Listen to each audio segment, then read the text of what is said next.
के दो बड़े नेता आज ईडी के रेडार पर हैं। एक है 60 घंटे से मिसिंग झारखंड के मुख्यमंत्री हेमंत सोरेन और दूसरे हैं बिहार के पूर्व डिप्टी सीएम तेजस्वी यादव। एक की तलाश हो रही है तो दूसरे से पूछताछ होने वाली है। ईडी के इन दोनों बड़े एक्शन की पल पल की रिपोर्ट हम आपको देंगे।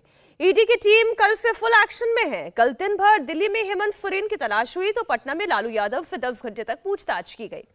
लालू यादव से सवाल जवाब के बाद आज उनकी बेटी तेजस्वी यादव का नंबर है। झारखंड के लापता मुख्यमंत्री हेमंत सोरेन पर इस वक्त की बड़ी खबर आपको बता दें, वो सीक्रेट रास्ते से आज रांची पहुंच सकते हैं। जमीन घोटाला और मनी लॉन्ड्रिंग केस में हेमंत सोरेन से ईडी को पूछताछ करनी है, लेकिन वो मिल नहीं रहे। 10वां सुमन मिलने के बाद से वो गायब हो गए हैं। 27 जनवरी को रांची से दिल्ली आए सीएम सोरेन का पता नहीं चल रहा है और ईडी की टीमें उनके ठिकानों से लेकर एयरपोर्ट तक तलाश कर रही है। कल सुबह से ईडी के अफसर हर उस जगह पर जा रहे हैं जहां सोरेन के मिलने की उम्मीद है। हेमंत सोरेन जब भी दिल्ली आते हैं तो या तो सरकारी घर में ठहरते हैं या फिर झारखंड भवन में या फिर वसंत विहार में मौजूद अपने निजी घर में, लेकिन वो इन तीनों ही जगहों पर नहीं मिले। दिल्ली पहुंचने के बाद सोरेन कहां चले गए इसका अभी तक कोई पता नहीं चल रहा है। हेमंत सोरेन का पता पिछले 3 दिनों से नहीं मिल रहा है, कोई सुराग नहीं है। 27 जनवरी की रात से ही वो लापता है। ईडी ने उनके दिल्ली वाले घर पर रेड मारकर कागजात जब्त किए हैं। बताया जा रहा है कि जो कागजात जब्त हुए हैं वो जमीन घोटाले से जुड़े हुए डॉक्यूमेंट्स हैं। ईडी ने सोरेन के घर पर मौजूद बीएमडब्ल्यू कार भी जब्त कर ली है। ईडी के सूत्रों के मुताबिक ये बीएमडब्ल्यू कार घोटाले और मनी लॉन्ड्रिंग के पैसों से खरीदी गई है और इसी वजह से ये कार सीज की गई है। सोरेन की मिसिंग स्टोरी बहुत ही इंटरेस्टिंग है और ये इंटरेस्टिंग क्यों है वो आप समझे। पूरी टाइमलाइन आपके सामने रख रही हूं। 27 जनवरी को वो एक सरकारी प्लेन से पहले दिल्ली पहुंचे थे।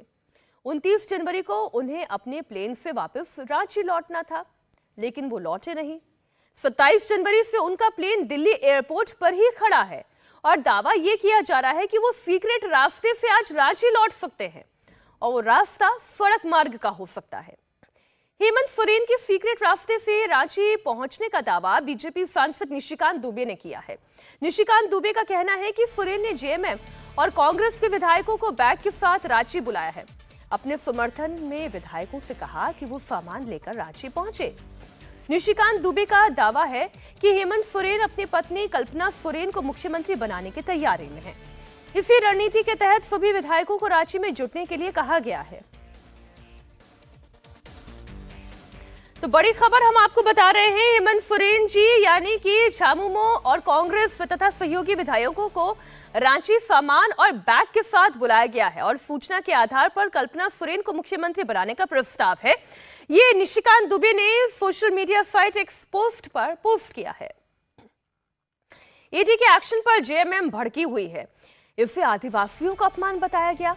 जेएमएम के सीनियर लीडर मनोज पांडे ने कहा कि आदिवासियों का अपमान किया जा रहा है।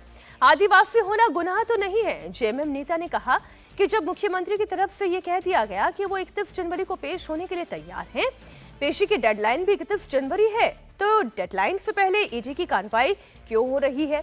आज दोपहर 2 बजे रांची में जेएमएम और कांग्रेस विधायकों की बैठक होने वाली है। ये पूरी तरह से लगता है कि इस देश में ईदी अमीन का शासन आ गया। तानाशाही की पराकाष्ठा।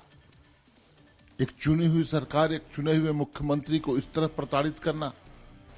आदिवासी होना गुनाह है क्या? आप देखें, शनिवार को ईडी ने सम्मन किया था। शनिवार बंद रहता है, रविवार बंद रहता है। सोमवार को मुख्यमंत्री महोदय ने संदेश भिजवाया कि मैं 31 तारीख को अवेलेबल हूं, आप आ जाएं, पूछताछ करें। खुद ईडी ने डेडलाइन दिया था 31 तारीख तक का, तब 29 तारीख को यह कार्रवाई क्यों? ये समझ से परे है। आखिर इतनी बेचैनी क्यों हो गई? वो एक मुख्यमंत्री है, लोकप्रिय मुख्यमंत्री हैं, कोई भगोड़ा नहीं, कोई तड़ीपार नहीं, तब इस तरह की बातें। ये झारखंड नहीं, झारखंड ही नहीं, झारखंडियों का भी अपमान है, तमाम आदिवासियों का अपमान है। एक क्रांति की ओर ले जाया जा रहा है पूरे झारखंड को। हेमंत सोरेन ने ईडी को एक लेटर भेजा और 2 फरवरी से 29 फरवरी तक बजट सेशन है, इस बात का हवाला दिया और कहा कि बजट सेशन की तैयारियों में मैं व्यस्त हूं। बड़ी खबर आपको दे रहे हैं। आगे वो ये कहते हैं कि राजनीतिक एजेंडे के तहत मुझे समन भेजा गया है, ईडी से मेरे खिलाफ साजिश रचवाई गई है, ऐसा हेमंत सोरेन की ओर से इस लेटर में कहा गया है। इस वक्त India TV political editor Devendra Parashar हमारे साथ जुड़े हुए हैं। देवेंद्र, अपने आप में ये बड़ी अभूतपूर्व स्थिति है कि किसी राज्य के मुख्यमंत्री के वेयर अबाउट्स पता ही नहीं चल रहे हैं कि वो कहाँ हैं, क्या कर रहे हैं। लेकिन अब वो अगर पेश नहीं हुए तो एक बड़ी पॉलिटिकल समस्या भी खड़ी होगी। और बिल्कुल, और वैसे मुख्यमंत्री जो कि जेड प्लस सिक्योरिटी जिन्हें मिली हुई हो और उनके सुरक्षा कर्मियों के पूरे तामझाम को अगर देख ले तो 50 से 60 सुरक्षा कर्मी तो ऑलरेडी उनके साथ हमेशा मौजूद रहते हैं।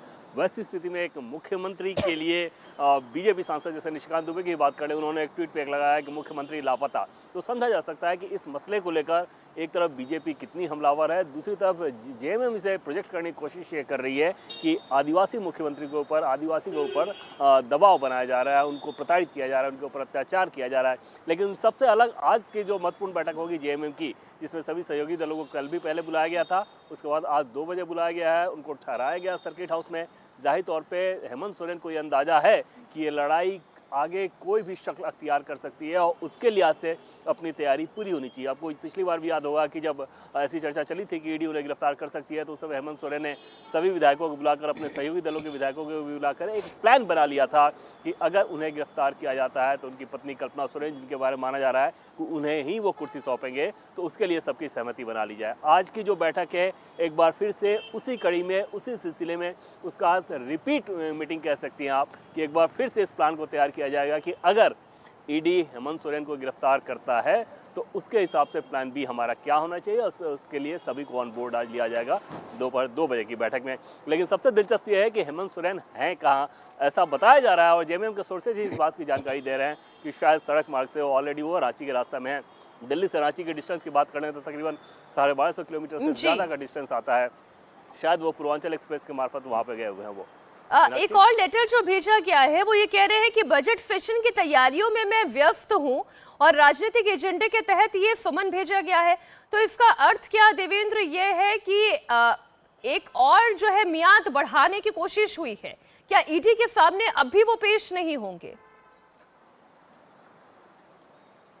संभव है, क्योंकि कल उनकी ऐसा सोर्सेज बता रहे हैं कि दिल्ली में अपने अधिवक्ता जो कि कांग्रेस के नेता भी हैं, उनसे उनकी विस्तार से बातचीत हुई है और उसके बाद जो प्लान उन्हें बताया गया है उसी प्लान के तहत यहाँ से वो गए हैं। और ऐसे में सीएम ऑफिस के अगर ऑफिसर्स की बात करें तो उन्हें भी बहुत ज़्यादा जानकारी नहीं है कि अगला कदम क्या होगा।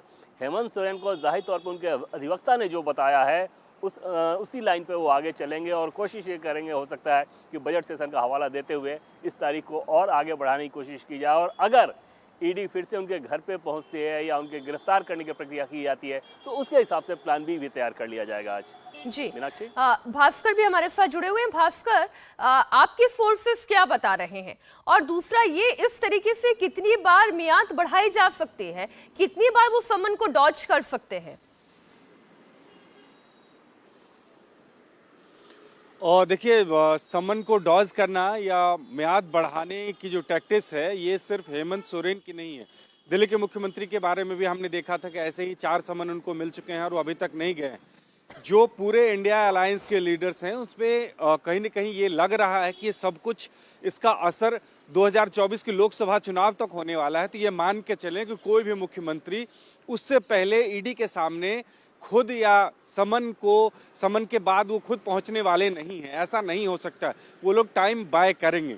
जहां तक हेमंत सोरेन की बात है, आप सोचिए कि जिनके पास इतनी बड़ी सुरक्षा हो और उसके बावजूद भी ये पता नहीं चल पा रहा है कि वो कहाँ है।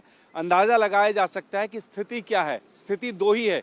एक तो ये कि उनको ये अंदेशा है कि शायद उनकी गिरफ्तारी हो जाएगी और ऐसे वक्त में अगर गिरफ्तारी होती है कोई, जैसा कि देवेंद्र बता रहे थे कि प्लान बी पे चर्चा होने वाली है आज, और उससे पहले अगर गिरफ्तारी हो जाती है तो दिक्कत होगी उनके लिए। तो इस लिहाज से ये माना जा रहा है कि सड़क के रास्ते वो रांची पहुंच रहे हैं और जहां पहले ईडी को ये बताया गया था कि 31 तारीख दोपहर 1 बजे के बाद वो पूछताछ कर सकते हैं। लेकिन जिस मुख्यमंत्री के घर पे ईडी की टीम पहुंचती है, उनकी गाड़ी उठा के लेके जाती है, उनके ड्राइवर से बातचीत होती है, कागजात वहां से उठा के लेके जाते हैं, उस मुख्यमंत्री को यह अंदाजा है कि किस दिशा में जांच आगे बढ़ रही है। वो टाल जरूर सकते हैं कि एक समन और आया और फिर अगला समय उन्होंने ले लिया। ये हो सकता है कि वो झारखंड में रहें, वहां पे उनकी अपनी पुलिस, अपनी व्यवस्था है, वहां पे वो इस बात को लंबा खींच सकते हैं। और जो मंशा भी है तमाम मुख्यमंत्रियों का, जो विपक्ष में है, कि उनको ये लगता है कि लोकसभा चुनाव से पहले तक किसी भी तरह से ईडी के चंगुल में नहीं फंसना है। और ये जानते हुए कि यूएपीए का मामला है, एक बार अगर गिरफ्तारी हो जाती है तो इतनी आसानी से बेल नहीं मिलने वाली है। और ऐसे में तमाम जो राजनीतिक समीकरण है वो धड़े के धड़े रह जाएंगे। पॉलिटिकल पार्टी के हेड्स हैं वो ये लोग, और ऐसे में उनके लिए मुश्किल होगा कि लोकसभा चुनाव से पहले वो कैसे स्टैंड कर पाए। ठीक है भास्कर, की पॉलिटिकल पार्टी के हेड हैं, लेकिन हेड होने के साथ साथ एक बड़ी रिस्पॉन्सिबिलिटी भी इसलिए बनती है। तो देवेंद्र, अब हेमंत सोरेन का प्लान बी क्या होगा, नेक्स्ट कोर्स ऑफ एक्शन क्या होगा? वो भले ही समन को डॉज करते रहे, लेकिन अगर ईडी ने ठान लिया कि गिरफ्तार करना है, फिर चाहे वो दिल्ली में और रांची में कहीं भी गिरफ्तारी हो सकती है।